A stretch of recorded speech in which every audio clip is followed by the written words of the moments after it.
Ella, de 14 años, es enviada al Buen Pastor de Toulouse tras cerrar la puerta detrás de ella. Un antiguo convento, un lugar cerrado, un sitio que se supone debe encaminar a las adolescentes que consideran demasiado peligrosas, demasiado libres, demasiado problemáticas.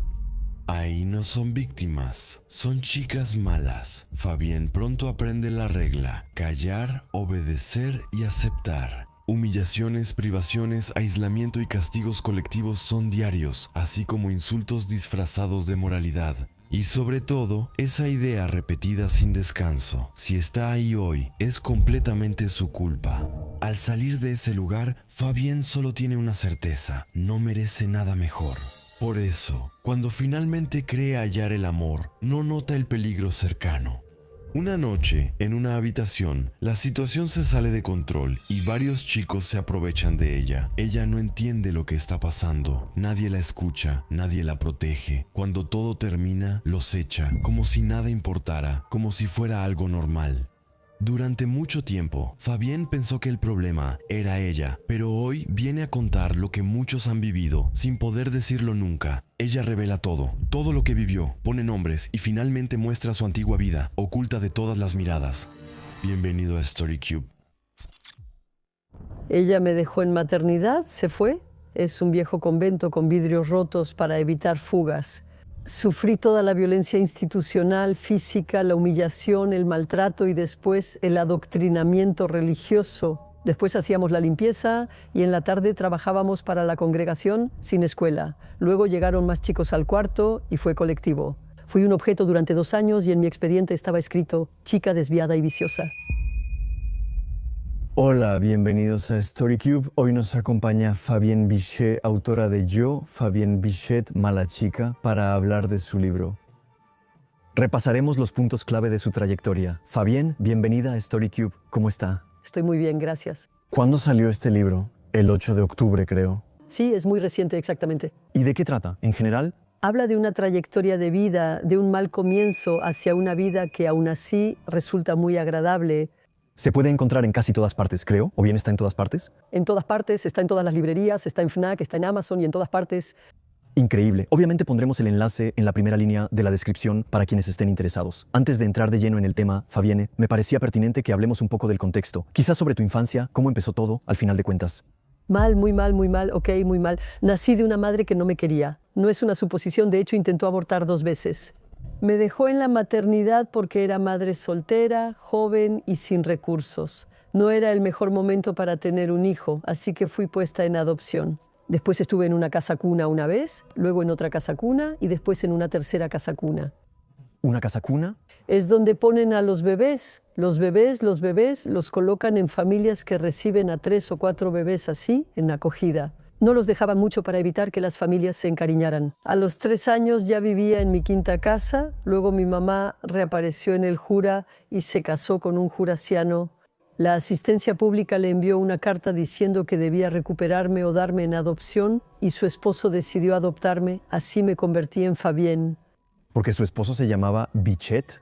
Maurice Bichet era fotógrafo. Ella se fue un año después con un bebé y embarazada y me dejó. Luego pasó de nuevo. Vengo de un mal recuerdo y estuve ahí varios años. Era una granja en el campo, agradable para vivir. Cuando dice que se quedó ahí, ¿quiere decir que el esposo se quedó, o sí? Él se quedó. Vivía en la granja, también vivía con su padre, su madre. Él ocupaba el primer piso con la abuela. Era una granja donde todos trabajaban en la granja, estaba bastante bien. Si no hubiera sido por el abuelo, fui víctima de incesto muy pronto. Entre los 6 y 9 años el abuelo me acorralaba regularmente en la granja. ¿Es así? ¿La familia estaba al tanto de...? Todo eso, ¿no? Y pues yo no sabía, no me atrevía a decirlo, tenía miedo, lo sufrí. Un día mi mamá apareció de nuevo, aunque no exactamente volvió. Ella envió a 2 hombres a buscarme y como en la granja no querían soltarme, me secuestraron y acabé en un departamento de interés social en Le Mans. De todas formas, era muy, muy diferente a la granja, a las vacas.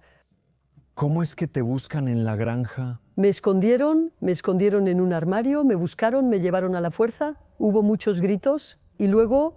¿La familia de la granja no intentó buscarte después? No tenía medios legales porque me llevaban con mi madre biológica, quien tenía todos los derechos. ¿Qué edad tenías al volver con tu madre?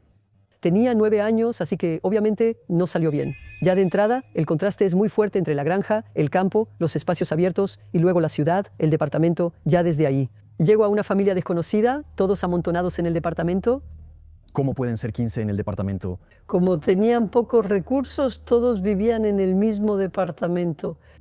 Mi mamá vivía con sus padres, hermanos y sus 2 hijos, además de mí, que aún no nacía. Además, dormíamos las 3 en la misma cama. Ellas eran rubias, yo era morena, las estaba conociendo, me preguntaba a dónde había llegado. Creo que fui una niña insoportable. Les cobraban por ese cambio, que tampoco fue sencillo. Debía mostrar conducta antisocial y la escuela lo declaró. Y el DAS volvió por mí porque el ACE se llamaba DAS. ¿El DAS qué es? Entonces es la protección de la infancia, pues. Vinieron por mí y me pusieron en una institución que se suponía debía protegerme. ¿Eso fue más o menos a qué edad? Tenía 10 años, así que ahí fue cuando estuve en mi primer internado colectivo, mixto. Había chicos de 15 años y yo tenía 10 y sufrí los ataques de un adolescente que empezaba a tener necesidades sexuales. ¿A los 10 años? Sí, yo tenía 10 años y él... ¿Cuántos años tenía él? Él tenía 15 años. Un día alguien de la cafetería vio lo que pasaba e hizo una declaración. Me retiraron y en mi expediente decía chica desviada y viciosa. Fui expulsada. ¿Y fue a usted a quien expulsaron? Fui yo quien fue expulsada, no el chico. Sí, estamos en 1965 a 66 y en ese momento eran las chicas las que perseguían a los chicos, no los chicos los que tenían impulsos que no podían controlar. Estuve en un internado de monjas, así que éramos las desviadas. ¿Cuántos años tenía al ser expulsada? Tenía 10. Todavía es una locura. ¿Vives tantas cosas en 10 años como alguien vive en 30 años? ¿Qué pasa después? Después me pusieron en otro internado de niñas, donde tuve un espacio-tiempo un poco más tranquilo, y después me transfirieron al Buen Pastor en Toulouse, porque aún tenía esa etiqueta en mi expediente, y de ahí viene el título de mi libro, Mala hija, yo, Fabienne B., mala hija. Porque esa etiqueta estaba ahí, que había sido colocada. Puesta en mi expediente, me persigue. Llegas a este lugar y luego... Llego ahí, es la antesala de la prisión, manejada por monjas de la Congregación del Buen Pastor. Hay muros altos con pedazos de botellas por todas partes en este antiguo convento para evitar que las chicas se escapen. A veces lo lográbamos, pero el castigo era muy severo. ¿Cómo es la organización interna allá? Nos levantamos temprano, no hay regadera y nos lavamos en el grifo con agua fría. Después hay un desayuno simple con pan y margarina, que nos sabe bien, desayuno y luego adoctrinamiento religioso. Después hacía limpieza y en la tarde trabajaba para la congregación pegando cajas para helados. Gervais, sin escolaridad. Ok, iba a preguntar, ¿no hay ningún momento en que vayan a la escuela, entonces? No, no hay escolaridad. Yo entré ahí cuando tenía 14 años y salí cuando tenía 18. Durante esos años sufrí violencia institucional, física, humillaciones y maltrato. ¿Tiene algún ejemplo, alguna anécdota que haya vivido ahí que recuerde, no sé, una anécdota precisa o un nombre en específico? Hubo un momento en que decidimos huir porque la vida ahí era realmente dura, insoportable. Todo el tiempo te aplastan diciéndote que eres una mala chica, que eres una chica perdida. Casi todas ya habíamos tenido experiencias sexuales y fuimos victimizadas por hombres antes de entrar al Buen Pastor. Para esas monjas éramos chicas perdidas que solo podían salvar el alma. O caes en depresión o luchas, tú y nosotras, con otras 2. Habíamos decidido escaparnos cuando logramos escaparnos. ¿Qué significa escaparse? Eso significa que habíamos escondido mantas en el parque para pasar por encima de los vidrios rotos. Teníamos que encontrar cuerdas. Cuando realmente quieres salir de algo, lo logras. Nos escapamos, éramos 3, llegamos a París, y en París había que comer, así que sorteamos quién iba a robar algo en el Monoprix. Me tocó a mí, tuve que agarrar un pan dulce, un queso. Bueno, no sé, pero de todas formas me atraparon a la salida, la policía me detuvo y ahí llegué al depósito en París, al depósito bajo el muelle del reloj, donde estuve en una verdadera celda de prisión. Me dejaron ahí una semana para buscar a las otras chicas, pero no las encontraron. No encontraron a las otras chicas, es una locura. No, cuando me vieron irme con ellos y subir al coche de policía frente al Monoprix. Sí, seguro, es seguro. Pasé una semana en el depósito, la conserjería y en París. Antes que yo estuvieron Luis XVI, María Antonieta y otros. Cuando el juez de menores me envió de regreso a Toulouse, servía de ejemplo para quienes se atrevieran a hacer lo mismo. Me hicieron cruzar el comedor aplastándome bien. Y luego... ¿Qué castigo es ese de cruzar uno? ¿Qué sucede exactamente? Cruzo el comedor con la Madre Superiora diciendo que merezco un castigo severo. Después me encierran un mes en una celda de aislamiento arriba.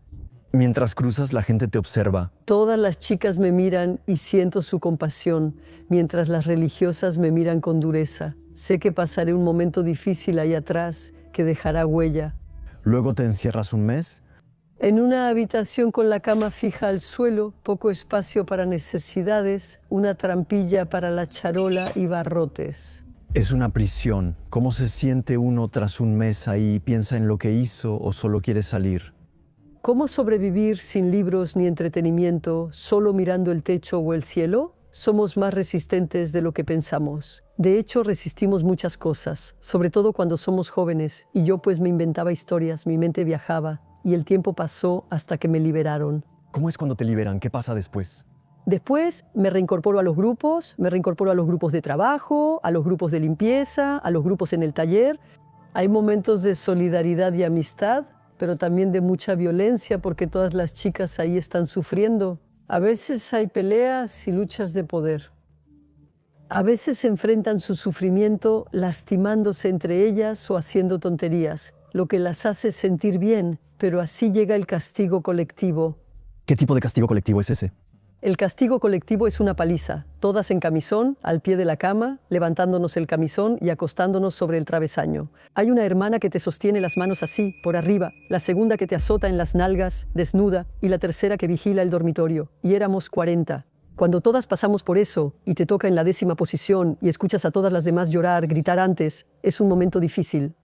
¿Y eso en qué año fue? Le estoy hablando. De los años 70, en 1970. Eso ya no existe hoy en día, ese tipo de elección. No, de todos modos eso se cerró. Entonces, ¿usted vive allá y luego qué? Al cumplir 18 años, como ya no generaba dinero para la institución, me enviaron ese mismo día. La DAS, ahora sé, da subsidios por cada niña a las religiosas. Si dejan de recibirlos, nos sacan a la calle. Al vivir encerradas en la congregación, no conocen el mundo exterior. Hoy en día, en un internado, todos salen el mismo día, pero allá salíamos el día de nuestro cumpleaños, cuando cumplíamos 18 años. Solo sabíamos que eran chicas abandonadas en esos hogares. Al final de la calle había un café donde jóvenes trabajaban para la red de prostitución de Toulouse. Me identificaron y siguieron enseguida. Bueno, yo cuando salí me dije que tenía que comer. Estaba en situación de supervivencia, así que deambulé mucho. Al final encontré un pequeño restaurante de obreros que aceptó contratarme. Excepto que me habían seguido al salir, me habían identificado, luego pasó un poco de tiempo y después conozco a un chico. Cuando tienes 15 años de dormitorio, que nunca has sido una persona, que nunca has tenido ningún reconocimiento, ningún valor. El primer chico que te muestra un poco de interés, que te habla a ti, crees que estás empezando una historia de amor y eso te hace sentir bien. Pero él no está ahí por la historia de amor y todo sale mal, muy mal. ¿Cómo es al principio? ¿Cómo se conocen? Un chico se me acerca y me seduce conversando. Hasta ahí lo típico, generar confianza, pasear por el parque, platicamos, nos conocemos, así pasa durante varios días. ¿Él vivía en la región? Sí, son chicos de Toulouse hasta que él quiere acostarse conmigo. Acepto principalmente para complacerlo, mantener la ternura y conservar al chico. Todo sale mal muy rápido, llegan otros chicos y es algo colectivo. Luego él desaparece y ya no lo veo. ¿Cómo que vienen otros chicos a la habitación? Fui a un departamento con él y después de tener relaciones rápidamente llegaron sus amigos y abrieron la puerta. Fue en grupo, tenía 18 años y era de mis primeras experiencias sexuales. No empezó bien. Pero es lo que pasa después. Entonces, ¿te dejaron sola así en la habitación? No, me sacaron porque llegaron los amigos con botellas y cosas. Me echaron y aventaron mi ropa al pasillo. ¿Y a este amigo, entre comillas, lo volviste a ver después? No. No lo volví a ver, me lo volví a encontrar más tarde y luego pasó el tiempo, regresé a mi casa, me bañé y después pues había que seguir viviendo. Así que volví a trabajar en otro restaurante. En ese momento estaba tan impactada que necesitaba tiempo para asimilarlo. Me recuperara. ¿Lo comentó con alguien en ese momento? Usted se lo dijo a alguien, ¿cierto? Y me daba vergüenza. Sentía que yo misma me había puesto una trampa, que era mi culpa. De todos modos, llevaba 10 años escuchando que todo era mi culpa. Por todo, entonces, yo era la culpable. ¿A quién podía quejarme? Simplemente me daba vergüenza, así que, por supuesto, no le decía nada a nadie. Tampoco intenta volver a contactar a su madre en ese momento porque ella la abandonó. O me imagino que... Traté de contactar a mi mamá, pero no funcionó. ¿Cómo fue eso? ¿Qué pasó exactamente? Ella no estaba, solo su esposo, quien también me... Crecí en un entorno donde el cuerpo de las mujeres nunca era respetado. Eso, ¿cuándo pasó? Entre 18 y 19 años. Entonces, eso significa que prácticamente en 2 años usted vivió. Fui un objeto 2 años. Escapé cuando supe que me iban a matar. Antes me vendieron a redes de prostitución. ¿Cómo sucede eso? Usted busca ganar dinero y ellos se acercan a usted. ¿Cómo funciona? Trabajo como mesera porque no quiero ser prostituta. Mis únicas amigas son prostitutas o meseras. No quería ser prostituta. Su sexualidad comenzó mal y creía que siendo prostituta nadie me amaría. Sentía una gran necesidad de llenar ese vacío afectivo.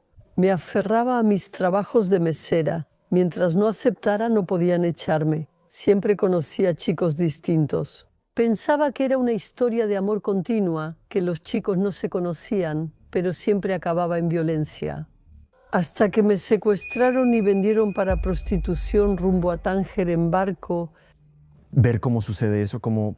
Vinieron al restaurante donde trabajaba, dijeron que me llevarían a casa y me forzaron a subir al coche. Después me encerraron en un departamento una semana, probablemente mientras cerraban mi venta. ¿Le daban de comer durante esa semana o cómo era? Todos los días alguien pasaba, me traía algo de comer, luego se iba y ya. Tal vez entonces no había teléfono ni forma de comunicarse afuera. Me habían encerrado en un departamento de interés social, completamente vacío, donde solo había agua corriente y un colchón en el suelo. Y ya, y no teníamos teléfonos celulares. ¿Qué pasa después? ¿Se queda una semana a la deriva? Vinieron a decirme que me llevaban a almorzar, así que estaba contenta. Pero al llegar a ese departamento entendí todo. Me explicaron que iba a irme a Tánger en barco. Vi que yo era el objeto de la venta, vi los boletos sobre la mesa.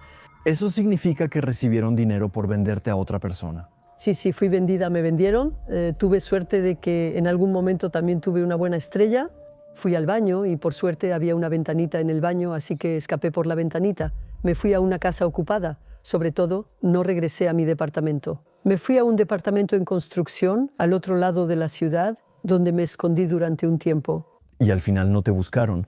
No lo sé, no me encontraron. Es una locura, no sabía que eso existía. Son como redes que secuestran a chicas vulnerables. Chicas sin familia deambulando.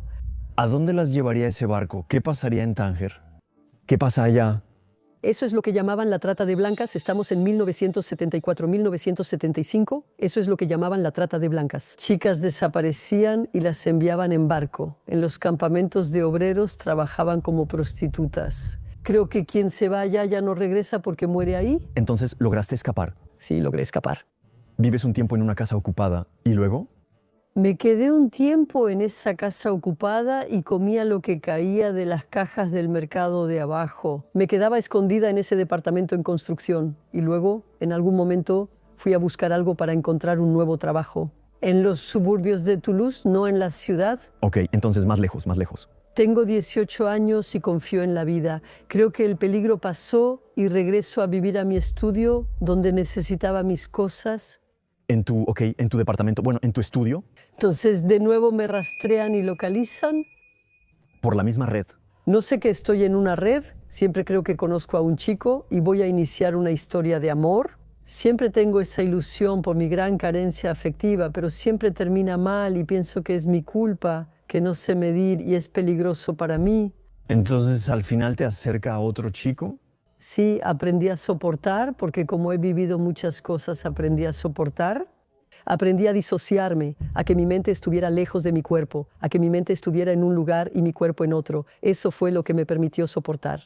Eso también pudo llevarme a la prostitución, porque ya no notaba mi sufrimiento.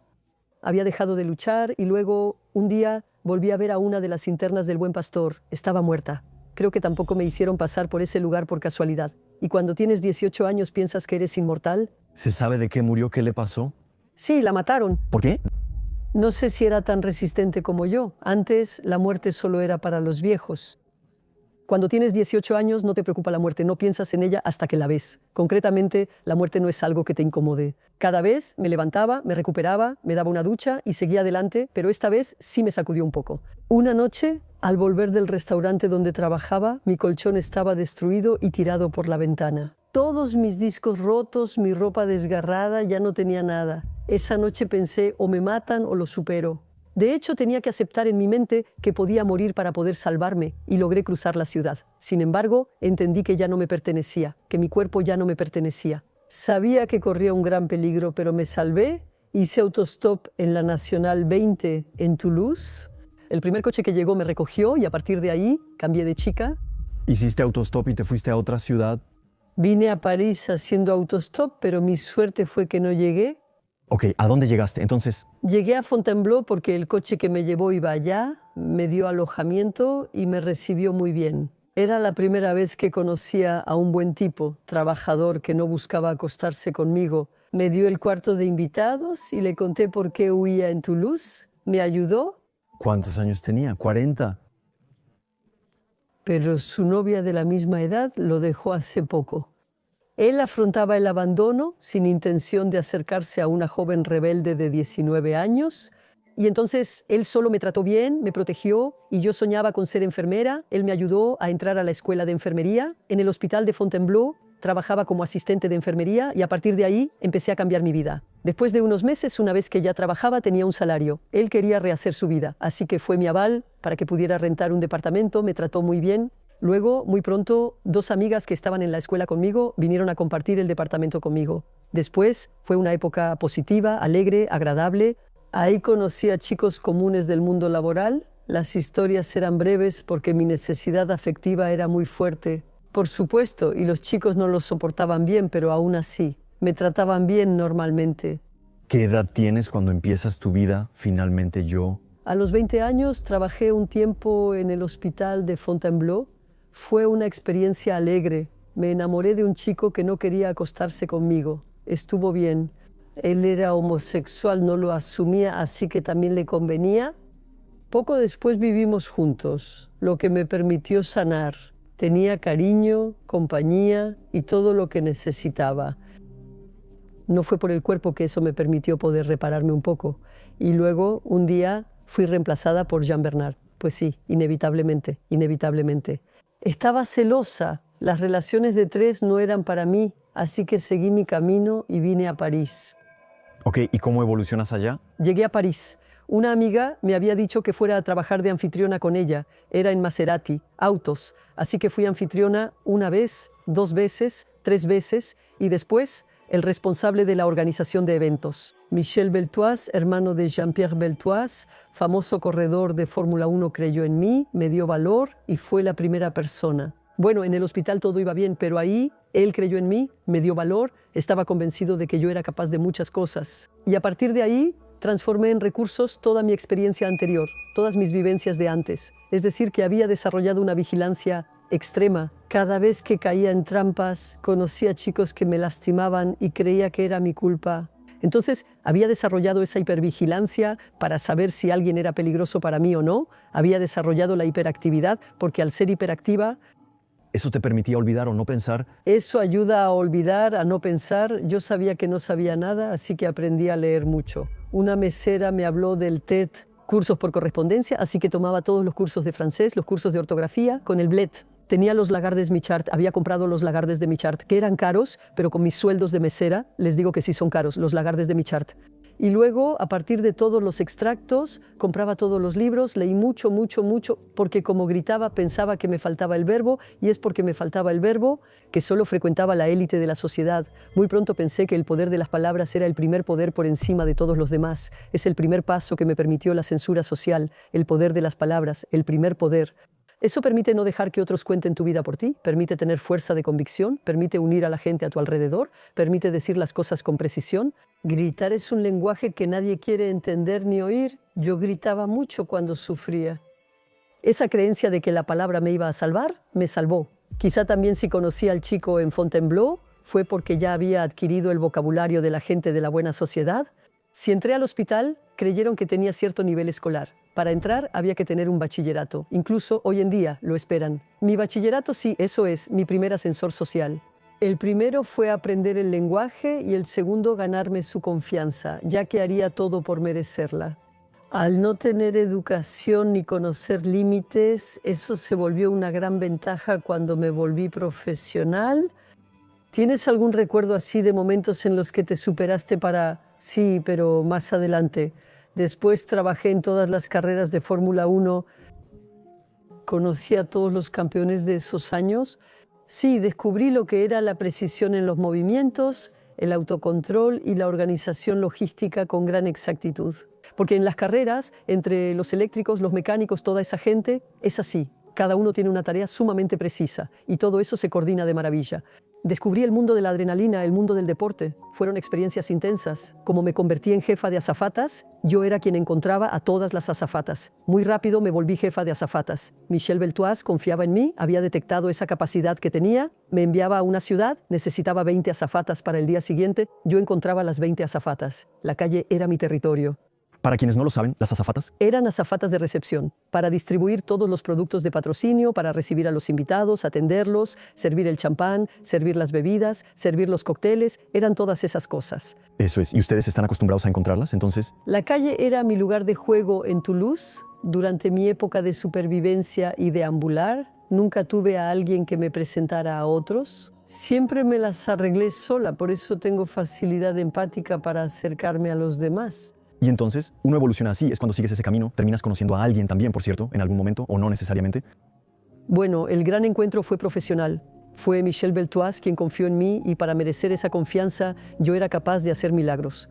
Como no ganaba suficiente siendo edecán y haciendo trabajar a las edecanes, recordé que una vez vi una filmación en el hospital, era una película de época grabada en el castillo y habían entrado al parque. Platiqué algo con algunos extras, pero mi vocación era ser enfermera, así que vi esa filmación y eso fue todo. Con los años pensé que era buena idea hacer trabajar a las anfitrionas.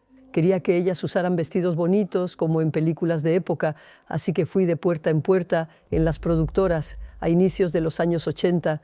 No hay código en las puertas. Cuando quieres conocer a alguien lo haces. Aún no existe internet ni correos sin respuesta. Si querías conocer a alguien lo hacías. Y vas. Así empecé, con la primera película. No les interesaba mi archivo de azafata, buscaban niños. Guardé mi archivo y fui a las salidas de la escuela. Al principio solo me daban un decorado o una misión, buscar algo muy específico que nadie encontraba ni sabía buscar. Y yo lo hallaba, porque la calle era mi terreno de juego, porque no tenía límites. Hace un momento me pediste una anécdota. Bueno, por ejemplo, cuando trabajaba en El Marginal con Jean-Paul Belmondo, ya trabajar con Jean-Paul Belmondo para encontrar extras es fácil. Todos querían conocer a Jean-Paul Belmondo, así que para El Marginal debía hacer una discoteca de hombres homosexuales de cuero. ¿Dónde encontrarlos? Así que me disfracé de chico, fui con un amigo homosexual al Depot, que era un club nocturno gay, bastante fuerte, la verdad, donde había backrooms abajo. Vi algunas cosas mientras iba disfrazada de chico. Dejé que mi amigo hablara con el guardia en la entrada para que no me notaran. Con gorro y chaqueta de cuero era un chico, ¿no? Excepto que, bueno, después de un rato empecé a llevarme bien con los chicos dentro del antro y tomaba números de teléfono y los guardaba en el bolsillo. Los guardias de seguridad me identificaron y se preguntaron qué hacía ahí. Luego me echaron a la banqueta como si fuera basura. Pero ya había vivido tanta humillación en Toulouse que de verdad eso no me sorprendió para nada. Me levanté, tenía unos números de teléfono en el bolsillo, así fue. Eso es. Y los primeros 10 me trajeron los otros 30. ¿Lograste inscribir tu red en ese momento? Me hice una reputación, pero muy rápido, de ser capaz de encontrar lo imposible. Muy pronto hice grandes decorados y fue ahí donde, una vez más, transformé mis debilidades en fortalezas. Tenía hiperactividad y afortunadamente tenía esa hiperactividad porque no sabía trabajar, así que no sabía organizarme. Trabajaba 15 horas diarias para justificar la confianza que me daban. Me pagaban igual, así que debía cumplir, además había mentido. Siempre dije que creyeran en mi capacidad. Sí, aunque a veces no estaba seguro. Sí, el síndrome del impostor, quiero decir que lo tuve por mucho tiempo. Es eso. Y cuando dices, desde que hablábamos de decorados, en realidad es una escena de película donde hay extras detrás. A eso le llamamos un decorado. ¿Qué es? Sí, es la escena de la película. No es igual grabar en un restaurante obrero que en uno burgués. No es igual grabar en un restaurante del 16º distrito que en uno de un barrio popular. Los extras aportan el espíritu y color al decorado, por eso no elijo los mismos para cada lugar. Está bien. Sí, y entonces, ¿cómo sigue? ¿Cómo evoluciona hasta hoy? Durante 10 años hice casting de extras porque necesitan ese tiempo para sentirse y ser legítimos. Durante ese tiempo aprendía, iba mucho al cine y teatro y creaba vínculos con actores en rodajes para luego pasar al casting. Y luego llegó Canal, más Antoine Decaune me dijo, somos una empresa joven, estamos empezando, ¿quieres venir con nosotros? Y era Canal Más y ahí viví todos los grandes años de Canal Más. Ahí conocí a las Miss Metrópoli, cronistas y comediantes. Rápido, las extras fueron mis asistentes y buscaban a otros extras. Y así participé en todos los años maravillosos de Canal Más, luego seguí trabajando en el cine, también hice grandes películas para el cine. Hoy, ¿qué es lo que usted...? Ya llevo 30 años trabajando en el cine. He hecho más de 60 películas y grandes películas. He trabajado con Roman Polanski, Felipe Harrell, Felipe Lioré y en 2 James Bond. He hecho muchas películas francesas, extranjeras e italianas. Hace 10 años sentí ganas de transmitir y comenzar a dar formación porque también sucedía que al ganar notoriedad me invitaron a festivales de cine a entregar premios. Ahí mi pasado me alcanzó. Porque durante mis años en Buen Pastor, donde me pedían guardar silencio, ser discreta y no tenía valor, intentaba desaparecer. Y cuando te piden que guardes silencio durante toda tu juventud, luego de repente estás en un escenario con reflectores, un micrófono y hay 300 personas esperando que seas inteligente. Me quedaba en blanco y perdía el control. Era horrible. Al principio ni siquiera podía hablar. Alguien tuvo que ayudarme y tomar el micrófono por mí. Pero al mismo tiempo, si no lo intentas, nunca sabrás cómo hacerlo. Si no lo haces, nunca sabrás cómo hacerlo. Así que tienes que volver a intentarlo. Así que regresé y luego volví 10 veces más. Estudiaba en mi hotel, aprendía, memorizaba el currículum del actor para poder presentarlo bien antes de entregarle su premio. Luego, una vez que estaba en el escenario, solo me quedaban 3 pobres frases. Sí, eso era lo que había aprendido. Y de regresar una y otra vez, luego escuché sobre una capacitación para hablar en público. Así que fui a tomar esa capacitación. Me pareció genial y a partir de ahí leí todos los libros que existían sobre hablar en público. De todos modos, los libros fueron los que más contribuyeron a mi evolución. Al aprender eso pensé que debí saberlo antes, así que quise compartirlo y seguir aprendiendo. Ofrezco mis servicios en el Instituto Católico de París, donde enseño infocomunicación a estudiantes de licenciatura y también en escuelas de comercio una vez por semana. Hace 10 años tuve ganas de dedicarme a la transmisión de conocimientos y todavía es así hoy en día. Quise seguir desarrollando mis competencias. También escribió un libro, Yo, Fabián B., Mala Hija. Para quienes no siguieron desde el principio del video, ¿de qué trata este libro? Habla sobre su trayectoria, ¿verdad? Repasa todo mi recorrido, desde yo, la mala hija, encerrada, hasta yo bajo los reflectores e invitada a un programa de podcast. Repasa todo mi camino. Este libro no trata sobre el dolor, sino sobre la fuerza de levantarse. Lo escribí como un mensaje de esperanza. Para todos aquellos que creen que no tienen valor, no es porque no les den valor que ustedes no lo tengan. Para todos aquellos que creen que todo terminó para ellos, que empezaron mal, pero empezar mal no significa necesariamente terminar mal. Deseo inspirar esperanza y valor compartiendo mi experiencia como madre que consideró abortar. Colocaciones repetidas, casa de corrección, casa de rehabilitación. Finalmente la reconstrucción gracias a quienes me ayudaron y apoyé, porque cuando te traicionan seguido, dejas de confiar en los demás.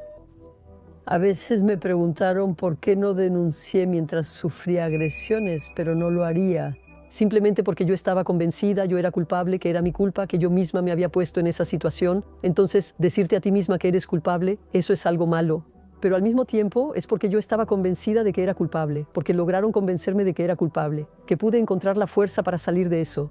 Si hubiera creído ser víctima, esperaría que otros me ayudaran. Pero al pensar que todo dependía de mí, tuve que encontrar la fuerza para cambiar. La importancia de la lectura es que, gracias a los libros, descubrí que había otro mundo distinto al que yo conocía. Esa parte dentro de mí que no quería apagarse. Fabián, muchas gracias. Para quienes deseen el libro o saber más de usted, dejo el enlace en la descripción. ¿Quiere agregar algo más? Ya cubrí todo lo planeado. Vi que tenía una hoja hace rato. Sí, escribí un texto especial para el programa. Con gusto, con gusto. Lo que necesitaba era que me vieran no como un caso o una chica problemática, sino como una niña enojada y angustiada que grita que no está bien. Necesitaba un adulto que no se fuera ni traicionara, que se quedara incluso si grito, azoto la puerta o quiero mandarlo todo al diablo. Habría necesitado un lugar donde me sintiera segura, donde pudiera respirar, llorar, hablar o estar en silencio sin miedo.